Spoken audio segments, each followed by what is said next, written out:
Halo teman-teman semuanya, sekarang tanggal 5 Februari jam 1:04 siang di New York.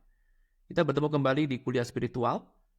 Di video kali ini saya akan bercerita sedikit tentang manifestasi. Ya, ini adalah materi yang tidak lekang oleh zaman ya. Jadi kita belajar spiritual ini eh, pasti akan berbicara tentang manifestasi. Ya, kalau teman-teman ngikutin saya di kelas kuliah spiritual, kelas membership baik di basic maupun di kelas premium, pasti teman-teman juga sudah mengetahui bahwa kita sudah belajar berbagai macam teknik manifestasi ya, dari berbagai macam guru untuk satu tujuan, yaitu bagaimana caranya kita melakukan manifestasi gitu ya.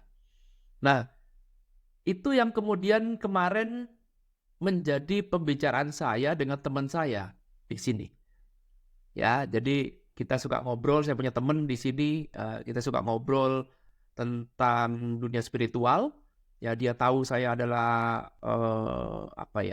orang yang sangat suka dengan pengembangan diri, dan pengembangan diri itu pasti akan berurusan dengan manifestasi. Saya tidak ngomong spiritual ya, pengembangan diri.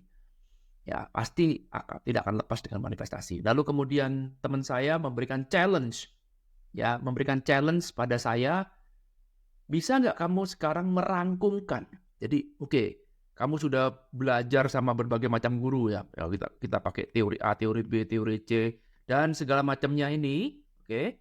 Bisa nggak ini sekarang kita rangkum ya menjadi satu yang praktikal gitu ya. Jadi dirangkum menjadi satu hal yang dimana isinya ini ada satu hal yang praktikal yang bisa langsung kita praktek ya. Perkara ini tidak sempurna, it's okay ya, namanya kita bisa terus belajar ya, bisa terus belajar. Jadi ilmu yang kita rangkum ini belum sempurna, pasti tidak akan pernah sempurna ya, tetapi per sekarang, kata teman saya begitu ya, per sekarang nih, misalkan sekarang tanggal 5 Februari, ya udah per sekarang deh ya, per sekarang 5 Februari 2024, coba kumpulkan semua ilmu yang kamu pelajarin, semua catatan-catatan kamu dibaca, semuanya rangkumkan, buatkan saya mungkin cuma tinggal step ya. Jadi ini adalah step rangkuman bagaimana saya bisa melakukan manifestasi. Jadi mungkin dari sekian banyak step, mungkin cuma sisa 3, sisa 4, sisa 5. Menarik ya.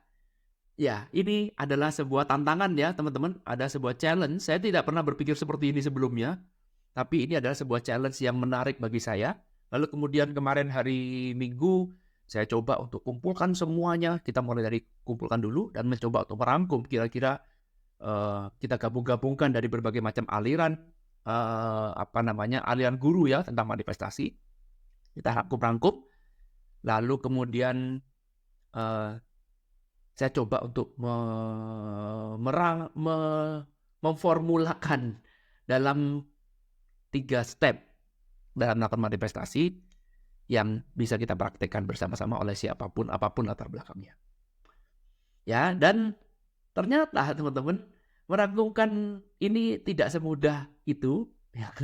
Merangkumkan ini terlalu banyak aliran, ya, mencari benang merahnya itu tidak semudah yang saya kira, dan apalagi kalau harus bikin dalam bentuk 3 step. Ya, ini sangat sulit ya, karena kalau memang ke praktikal, karena tujuannya praktikal ya, agar bisa dipraktekkan, bukan cuma dari teori. Ini kompleks sekali teman-teman. Sehingga per hari Minggu kemarin saya merangkumkan, menemukan 6 step. Tidak bisa 3 step. Ya, harus ada 6 step yang harus dilalui agar bisa mencapai manifestasi yang kita inginkan. Dan 6 step ini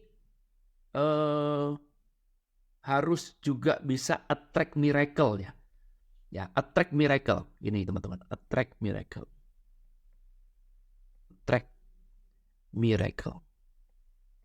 Ya, jadi menarik satu hal, miracle itu berarti sesuatu hal yang di luar prediksi kita.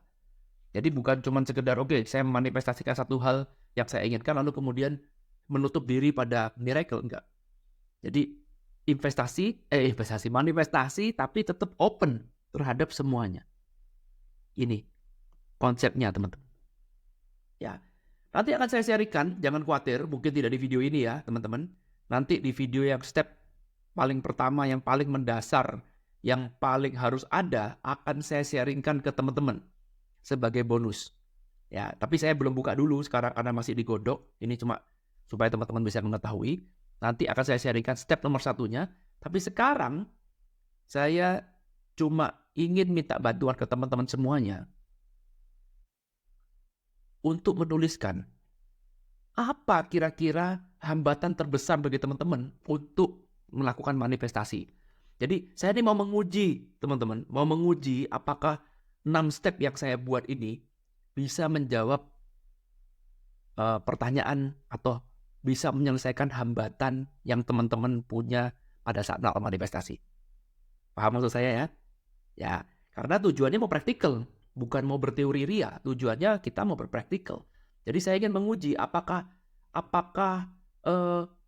step ini mampu untuk menyelesaikan hambatan yang teman-teman punya, ya, sehingga embel-embel praktikal ini bisa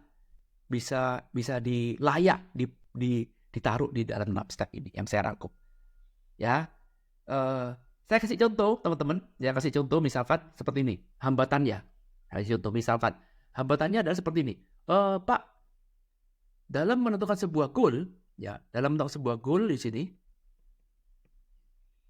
katanya syaratnya itu adalah goal ini harus, Joe Dispenza bilangnya harus apa? Clear, ya, clear intention, ya, harus jelas, ya, ada clarity. Oke. Jadi kalau kamu sekarang tidak punya goal yang jelas, ini contoh ya, kamu sekarang tidak punya goal yang jelas, ini sama seperti katanya, kalau kamu naik taksi, ya, lalu kemudian supir taksinya bilang gini, Pak, Bu, mau kemana? Kemana saya harus mengantarkan kamu? Lalu kemudian kamu bilang gini, nggak tahu ya, nggak ngerti juga, gue juga bingung. Lalu supir taksinya, ya makin bingung kan, nah, kamu aja nggak ngerti apalagi saya, gitu. Paham maksudnya? Masuk akal sekali. Jadi namanya goal harus clear, ya, clear intention, harus punya clarity, harus jelas, harus clear, harus tahu apa yang kamu mau. Teorinya indah, faktanya, yes. Berapa banyak di antara kita di sini yang sampai sekarang mungkin tidak punya goal yang jelas? Yes, ada banyak. Bukan salah di goalnya, ya. Kalau kita ngomong goal setting, cara menentukan goal, banyak teori. Kebanyakan teori ujung-ujungnya ya nggak dibuat juga. Ya, kenapa nggak kita biarkan aja goal itu menjadi buram? Apa solusinya? Nah, kalau ini ada nih solusinya teman-teman. Jadi kalau Anda mau menerapkan 6 step ini bahkan juga bisa diterapkan untuk goal yang sudah ada atau tidak ada. Jadi kalau kamu nggak punya goal yang jelas sekalipun, tetap bisa melakukan manifestasi. Nah, itu baru keren kan? Paham maksud saya ya? Nah, ini namanya praktikal, itu namanya solusi. Jadi bukan cuma ideal yang ngomong, harus punya goal yang jelas. Kamu mau punya goal, nggak punya goal, tetap bisa kita jalankan manifestasi ini. Jadi nanti kita bisa buat, ada pilihan, kamu apakah sudah punya goal yang jelas atau enggak. Jadi ada pilihannya. Kalau yes, bagus, kamu lanjutkan ke sini. Kalau no, ya enggak apa-apa juga, lanjutkan ke sini. Bahkan no di sini bukan berarti kita langsung goal setting, enggak. Bahkan kita membiarkan goal yang tidak jelas itu agar nanti terakhir bisa jelas dengan sendirinya. Nah, itu baru keren kan? Ya, itu namanya challenge, teman-teman. Coba bantu saya teman-teman di sini, ya. Saya pengen tahu nih, teman-teman semua di sini, apa hambatan terbesar bagi teman-teman di sini untuk melakukan manifestasi? Ya, sebagai hadiahnya, sebagai timbal baliknya, saya akan sharingkan ke teman-teman nanti di kuliah spiritual selanjutnya, yaitu step nomor 1, teman-teman. Saya akan sharingkan kepada teman-teman dari 6 step itu. Step nomor 1 akan saya sharingkan secara gratis ke teman-teman semuanya. Jangan khawatir karena step nomor 1 ini adalah fondasi dari semuanya. Jadi kalau sekarang kamu tidak mengerti step nomor 1, ya ini sudah semakin susah. Jadi step nomor 1 yang paling penting, yang paling krusial akan saya sharingkan gratis di kuliah spiritual sebagai reward-nya. Tapi Anda harus bantu saya dulu ya. Apa tantangan terbesar Anda dalam melakukan manifestasi? Ya, kita lihat semakin banyak yang komen, teman-teman, ya semakin banyak yang memberikan input, saya akan buat materinya untuk reward-nya. Ya, tapi kalau nggak ada yang komen, ya berarti Anda tidak tertarik pada manifestasi. Ya udah, ya buat apa kita mau terusin kalau Anda nggak tertarik pada manifestasi. Itu, oke? Ya, seperti itu ya, teman-teman. Ini adalah update. Nanti perkembangan selanjutnya akan saya kabarin. Silakan komen-komen, bantu saya untuk menjawab apa tantangan terbesar Anda dalam melakukan manifestasi, supaya saya bisa menilai apakah 6 step yang sudah saya rangkum ini sudah cukup untuk bisa memberikan solusi bagi setiap tantangan yang Anda punya dalam manifestasi. Oke, thank you udah nonton video ini. Ketemu lagi di video kuliah spiritual selanjutnya. Saya tunggu di komen-komen ya. Thank you. I love you all. Bye.